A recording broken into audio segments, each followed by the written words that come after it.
নমস্কার বন্ধুরা, আমি সূচনা।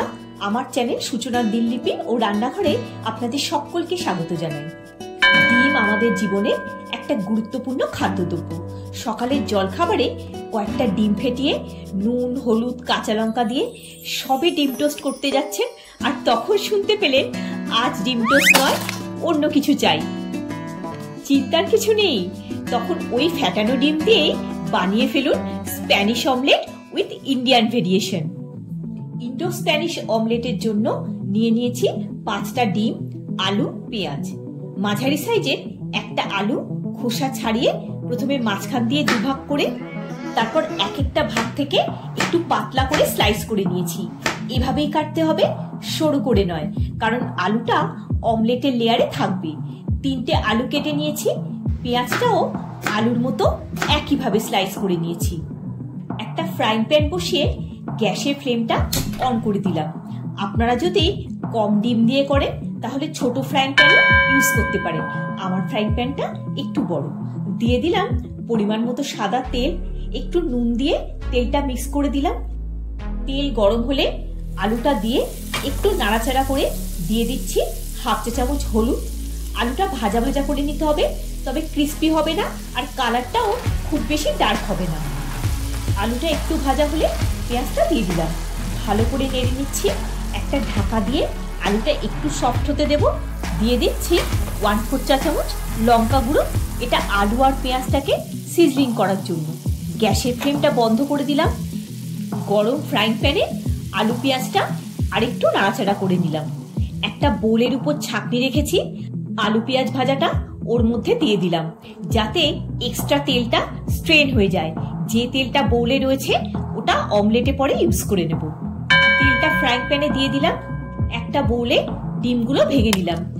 ফর্ক দিয়ে একটু ফেটিয়ে নিয়ে 1 চা চামচ আদা রসুনের পেস্ট, কাঁচা লঙ্কা কুচি, ঝালটা আপনারা স্বাদ মতো দেবেন, হাফ চা চামচ গোলমরিচ গুঁড়ো, 1/4 চা চামচ হলুদ, স্বাদ মতো নুন দিয়ে খুব ভালো করে ডিমটা আবারও ফেটিয়ে নিতে হবে। এবার ভেজে রাখা আলু পেঁয়াজটা ডিমের মধ্যে মিশিয়ে নিচ্ছি। ফ্রাইং প্যানে তেলটা গরম করে ডিমের গোলাটা দিয়ে দিলাম। আলুটা একটু স্প্যাচুলা দিয়ে স্প্রেড করে দিচ্ছি। আলুটা একটু স্প্যাচুলা দিয়ে স্প্রেড করে দিলাম।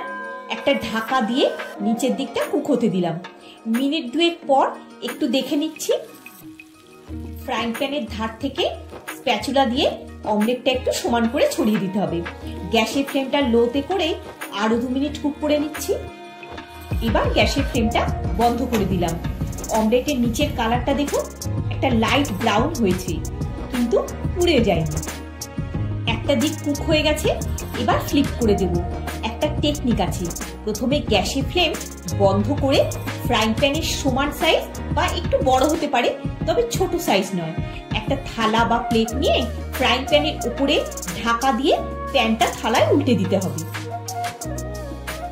এইভাবে দেখুন, স্প্যাচুলা বা খুন্তি দিয়ে ডাইরেক্ট ফ্লিপ করলে যেহেতু এটা মোটা তাই ভেঙে যেতে পারে।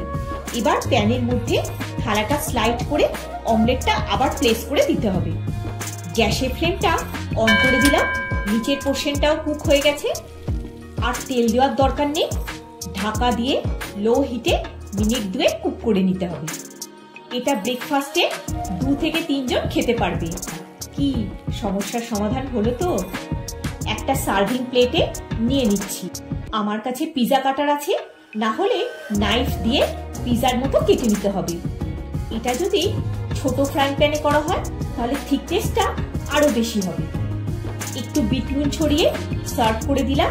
গেস্ট আসলে সস দিয়েও পরিবেশন করতে পারে এই ইন্ডো স্প্যানিশ অমলেট, একেবারে জমে যাবে। ভিডিওটা যদি ভালো লেগে থাকে একটা লাইক দিয়ে চ্যানেলটা সাবস্ক্রাইব করে পাশে থাকার অনুরোধ রইল। সবাই খুব ভালো থাকবেন, সুস্থ থাকবেন। দেখা হচ্ছে পরের একটি পর্বে। ধন্যবাদ।